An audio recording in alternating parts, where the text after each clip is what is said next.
प्यारे बच्चों, NCERT biology human physiology में पाचन एवं अवशोषण का यह नेक्स्ट वीडियोस जिसमें हम लोग आज चर्चा करने वाले हैं। हमने अपने पिछले लेक्चर में यह बताया था कि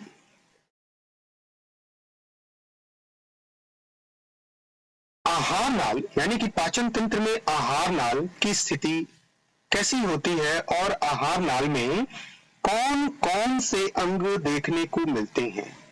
आज हम लोग इस लेक्चर में यह देखने वाले हैं कि आहार नाल के अंदर जो माउथ की स्थिति हम लोगों ने देखा, माउथ यानी आहार नाल के का शुरू वाला भाग, उसके अंदर क्या क्या चीजें दिखती हैं। तो प्यारे बच्चों, हम लोग आज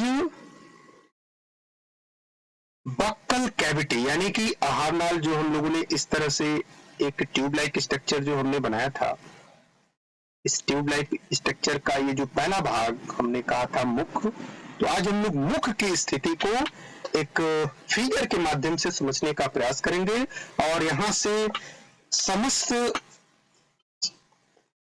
आने वाले प्रश्न को भी देखने का प्रयास करेंगे जो अदर किसी भी एग्जामिनेशन में पूछता है।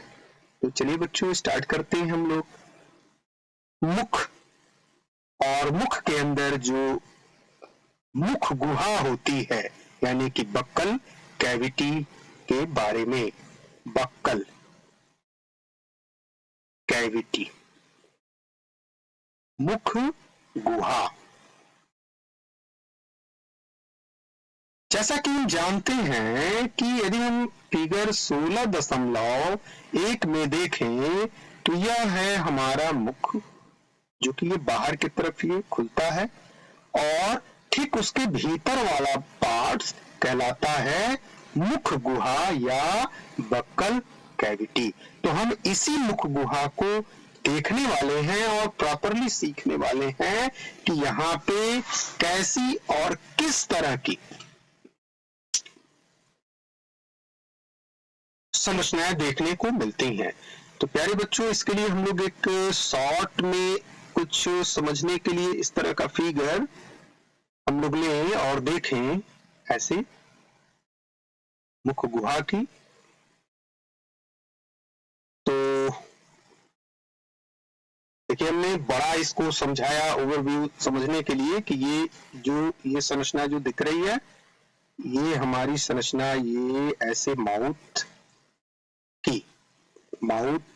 की यानी कि ये ऐसे, ये वाला भाग हमारे मुख को इंडिकेट करता है यानी इस वाले पार्ट्स को, और ये जो मुख गुहा की बात हो रही है यह इसके नीचे वाला पार्ट्स यानी कि इसको हम लोग मुख गुहा समझ सकते हैं। ठीक है। अब ये ऊपर वाली जो मैंने संरचना दिखाया है, ये ऊपर वाली संरचना आप ध्यान से देखेंगे तो यह हमारे नोज को इंडिकेट कर रहा है, जिसे हम लोग नॉस्ट्रिल कह सकते हैं। नॉस्ट्रिल यानी कि अब इस नॉस्ट्रिल के माध्यम से हम लोग एयर यानी कि ऑक्सीजन O2 को हम लोग लेते हैं। ठीक है। तो इसकी चर्चा हम लोग बाद में करेंगे। आज हम लोग प्रॉपरली चर्चा करने वाले हैं बक्कल कैविटी के बारे में, मुख गुहा के बारे में, जो कि एलिमेंट्री कैनाल का पहला भाग होता है और मुख का सबसे चौड़ा भाग क्या होता है, बक्कल कैविटी या मुख गुहा। जैसा कि हम लोग देख रहे हैं फिगर में, ये वाली जो संरचना है, ये एक प्लेट होती है जो हमारे नॉस्ट्रिल्स और बक्कल यानी कि माउथ मुख गुहा को क्या करती है, एक दूसरे से अलग करती है, ये वाली। ठीक है। हम लोग यदि अपने मुख में उंगली डाल के देखें और ऊपर की तरफ हम लोग थोड़ा सा पुश करें अपनी उंगली को, तो हमें कुछ अंदर गद्दी की तरह की संरचनाएं धंसती हुई देखने को मिलेगी और उसके ऊपर एक क्या होता है, एयर चैम्बर होता है, यानी कि हम लोग फिगर में देख सकते हैं ये एयर चैम्बर होता है जहां पे नॉस्ट्रिल के जरिए एयर यहां भरता है। ठीक है, पुनः हम लोग को चर्चा करनी है बकल कैविटी की। तो बकल कैविटी यानी कि जो हम लोग भोजन लेते हैं मुख में, वो भोजन यहाँ पे आता है। ठीक है, और यहां से होता हुआ इस चैम्बर में आता है, और यह चैम्बर हम लोग देख सकते हैं प्रॉपरली, यह चैम्बर पूरी तरह से एयर यहां से आती है और भोजन यहां आती है। ये भोजन और एयर यानी कि दोनों के लिए कॉमन चैम्बर बनाता है, कॉमन चैम्बर। और इसी कॉमन चैम्बर को हम लोग कहते हैं फेरिंग्स। ठीक है, यानी कि फूड एंड एयर दोनों के लिए कॉमन चैम्बर होता है। तो यहाँ पे ये वाली जो प्लेटिंग हमको देखने को मिल रही है, इसको हम दूसरे कलर से दिखा दें तो यह जो प्लेट हमें दिख रही है, यह यहां से लेकर के यहां तक हम लोगों के अंदर या स्तनियों के अंदर हम लोग कह सकते हैं ये हार्ड प्लेट होती है, हार्ड प्लेट, यह हार्ड प्लेट होती है। यह हार्ड प्लेट होती है जिसे हम लोग बोनी या सेकेंडरी पैलेट भी कहेंगे। और ये जो दूसरी वाली प्लेट जो मैंने ग्रीन कलर से दिखाया है, ये कहलाती है सॉफ्ट प्लेट। ये सॉफ्ट प्लेट होती है, सॉफ्ट पैलेट। ये यानी हम लोगों ने देखा एलिमेंट्री कैनाल का मुख जहां से एलिमेंट्री कैनाल प्रारंभ होती है, वह एक बड़े से कैविटी में खुलती है, यानी कि जो हमारी मुख की स्थिति है, बाहर वाला ये होल और इसके ऊपर वाला ये हमारा नॉस्ट्रिल, ये हमारा नॉस्ट्रिल, इसमें से एयर जाती है, पास होती है, और इसमें से हम लोग फूंक लेते हैं। इसका यह मुंह हमारा दो होठों के बीच में है, यानी कि इसके अंदर हम लोग अंगुली डाल के देख सकते हैं, वो यही वाली संरचना है। ठीक है, ये वाली। यहां पे हम लोग एक चीज और समझेंगे कि यह जो इसके अंदर एक प्रकार की स्क्वामस एपिथेलियम का अस्तर होता है। ये रेड से मैंने डॉट डॉट करके जो दिखाया है, यह एक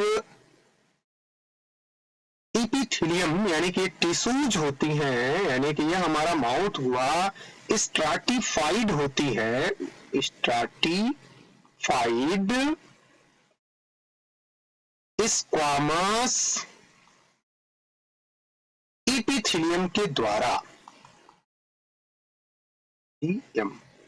यानी कि पूरा का पूरा हमारे माउथ के भीतर वाला पार्ट्स एक उत्तक से निर्मित होता है, जिसे हम लोग कहते हैं stratified squamous epithelium, squamous epithelium. ठीक है, और इसकी ओरिजिन होती है एक्टोडर्म, यानी या कई एग्जामों में इसकी चर्चा होती है, या कहां से, यानी कि इसकी ओरिजिन कहां से आती है, एक्टोडर्म, यानी एक्टोडर्मल होती है। इसकी ओरिजिन क्या होती है, एक्टोडर्मल होती है। यानी कि ये पूरा हमारा माउथ कैविटी भीतर वाला पार्ट्स यह किससे बना होता है, तो स्क्वामस एपिथेलियम से बना होता है, जिसकी ओरिजिन क्या होती है, तो एक्टोडर्मल ओरिजिन होती है। ठीक है, यहां से दो प्रश्न हमारे दिमाग में होने चाहिए। यह मुख का सबसे बड़ा भाग मुख गुहा होता है, जो कि स्क्वामस एपिथेलियम से बना होता है, जिसकी ओरिजिन एक्टोडर्मल होती है। अब एक यहाँ स्तनियों के अंदर यानी कि मैमल्स का एक विशेष लक्षण होता है। क्या होता है कि जो मुख है ना, हम लोग का जो ये मुख है, ये दो होठों से घिरा होता है। प्यारे बच्चों, यह यहाँ हमें समझ लेना है कि स्तनियों के होठ दो लिप्स से यानी कि दो होठों से क्या होते हैं, घिरे होते, ये हम लोग इसको देखो दूसरे कलर से हम आपको दिखाएं, ब्लू से देखिए, ये यानी कि ये जो हमारा माउथ है इस पर दो होंठ, एक नीचे से और एक ऊपर से, ठीक है, से यह घिरा होता है, ये होठ, लिप्स, LIPS, लिप्स। तो यह स्तनियों के अंदर इसकी एक विशेषता होती है कि जितने भी स्तनी होते हैं उनमें यह जो लिप्स होती है वो मोटाइल होती है, मोटाइल यानी कि चल होती है, और बाकी के अंदर यह चल नहीं होती है, यह होठ स्थिर होती है। जबकि प्यारे बच्चों हम लोग देख सकते हैं कि हम लोग के दोनों होठ हरकत करते यानी कि गति करते रहते हैं, तो यह सिर्फ व सिर्फ केवल स्तनी की विशेषता है, यानी कि सिर्फ स्तनियों में या स्तनी में मोटाई लिप्स पाए जाते हैं, ठीक है। फिर यहां से हम लोग देखेंगे कि होठ के ऊपर, होठ, ये मैंने होठ की स्थिति समझाया, होठ के ऊपर क्या होता है, तो होठ के ऊपर हम लोग फिगर में देख सकते हैं, ये हम लोग की होठ यानी कि लिप्स है, इसके ऊपर ये वाली स्थिति होती है जिसे हम लोग कहते हैं नोज, यानी नाक होती है ना, और इसमें दो छिद्र होते हैं नाक के अंदर। तो हम लोग देखे हैं कि नाक के ठीक नीचे एक छोटा सा गड्ढा वाला स्थान होता है, हम लोग के ऊपर होठ पे गड्ढा, गड्ढा एकदम ठीक नाक के नीचे, यानी कि हम देखो इससे 16.1 चित्र में हम दिखाने का प्रयास कर रहे हैं, आप इसको समझ सकते हो, ये यानी कि ये वाला नाक के नीचे जो छोटा सा गड्ढा नुमा संरचना बनाती है हमारे ऊपरी होठ में, ये यहां से हम लोग की नाक स्तनियों में प्रारंभ होती है ये, और यहाँ पे एक दूसरा होठ की स्थिति ये होती है, ये वाली संरचना जो ठीक एकदम नाक के नीचे पाई जाती है, ये गड्ढा, गड्ढे नुमा संरचना, जिसे हम लोग फिल्ट्रम कहते हैं। एक डिप्रेशन होता है, खांच की तरह की संरचना होती है, गड्ढे नुमा जो संरचना होती है इसको हम लोग कहते हैं फिल्ट्रम, फिल्ट्रम, फिल्ट्रम, यानी कि इसे हम लोग क्या कहते हैं, फिल्ट्रम कहते हैं, ठीक है। आगे हम लोग यदि इस माउथ के अंदर हम लोग और भी इस चीजों और भी संरचना को देखें तो ठीक इसके ऊपर जो नेजल कैविटी हमें दिख रही है, नेजल कैविटी यानी कि ये वाली संरचना,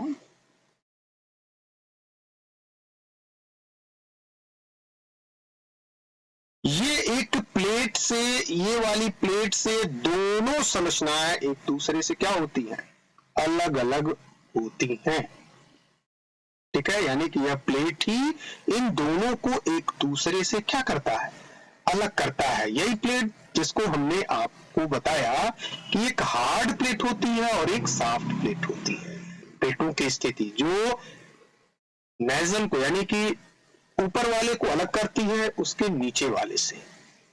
अर्थात हम लोग प्लेट को यहाँ पे जो प्लेट पैलेट देखे हैं, लेट को दो भागों में बांट सकते हैं, दो भागों में बांट सकते हैं। एक को हम लोग कहते हैं, अभी हमने बताया हार्ड प्लेट, हार्ड पैलेट, या हार्ड पैलेट को हमने बोनी भी कहा या सेकेंडरी भी कहा पैलेट, और जो दूसरा पैलेट होता है इसे हम लोग कहते हैं सॉफ्ट पैलेट। ध्यान देना है प्यारे बच्चों, ये जो हार्ड पैलेट और सॉफ्ट पैलेट जो होते हैं, इनमें हार्ड पैलेट सिर्फ और सिर्फ इसका हार्ड होना ये जो हार्ड पैलेट, ये इसका हार्ड होना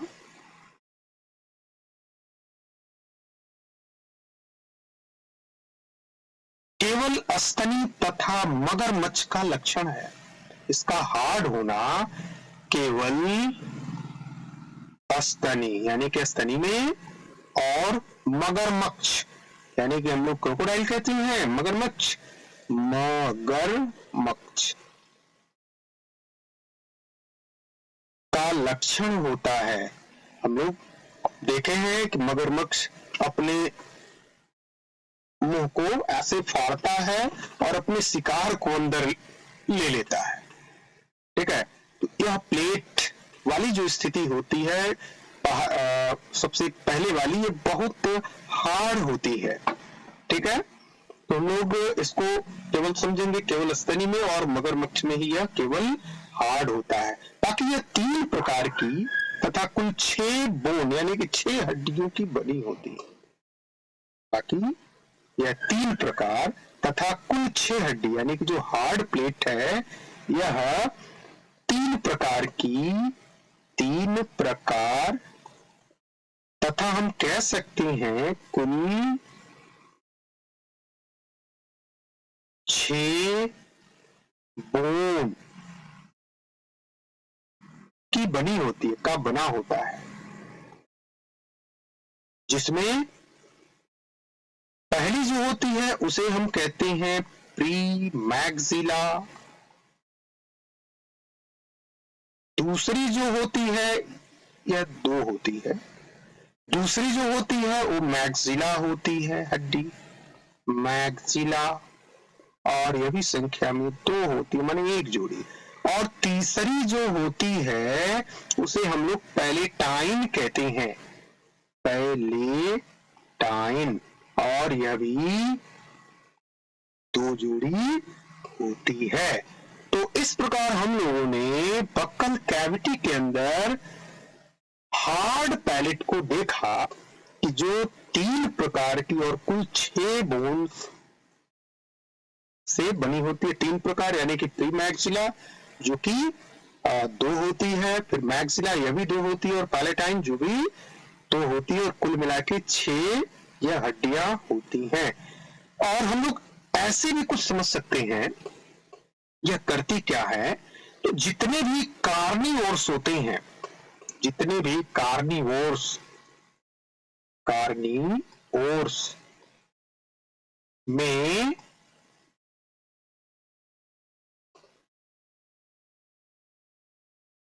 उसमें जितने भी कार्निवोर्स होते हैं उनमें कुछ ट्रांसवर्ज रीज पाए जाते हैं। उनमें क्या पाए जाते हैं? ट्रांसवर्ज रीज कहते हैं, RIDGES पाए जाते हैं। एक प्रकार का उभार हम कह सकते हैं हार्ड प्लेट में उनके, जो क्या करते हैं हार्ड प्लेट की स्थिति हम लोगों ने यहां से देखा। ये हार्ड प्लेट, इसमें कुछ एक रीज पाए जाते हैं, इस तरह की संरचना लिए हुए, देखिए इस तरह से कॉम्ब की तरह की संरचना है हार्ड प्लेट, और यहां से स्टार्ट होती है सॉफ्ट प्लेट। तो जितने भी कार्निवोर्स होते हैं, बड़े बड़े जीव होते हैं जो कि मांसाहारी होते हैं, उनके अंदर जो हार्ड प्लेट है उनमें कुछ ट्रांसवर्ज रीज ये पाई जाते हैं, जो शिकार को क्या कर लेते हैं? शिकार को भागने से रोकते हैं, शिकार को भागने से रोकते हैं। प्यारे बच्चों, यानी कि हम लोग यहाँ यह चीज देख रहे हैं कि जब वो किसी शिकार को पकड़ते हैं तो मुंह से ही पकड़ेंगे। तो जो ये पैलेट होती है और पैलेट पे जो रिब होते हैं ना, यह रिब उस शिकार को क्या कर लेते हैं? कांटे की तरह फंसा लेते हैं, जिसकी वजह से वह शिकार चाह कर भी उसके चुंगल से निकल नहीं पाता। तो इस इस प्रकार प्यारे बच्चों हम लोगों ने हार्ड प्लेट जो कि बक्कल कैविटी के अंदर ये जो संरचना हमें दिख रही है हार्ड प्लेट की, उसके बारे में हम लोगों ने इस लेक्चर में चर्चा किया। हम अपने नेक्स्ट लेक्चर में इसके सॉफ्ट पैलेट की चर्चा करेंगे। तब तक के लिए धन्यवाद।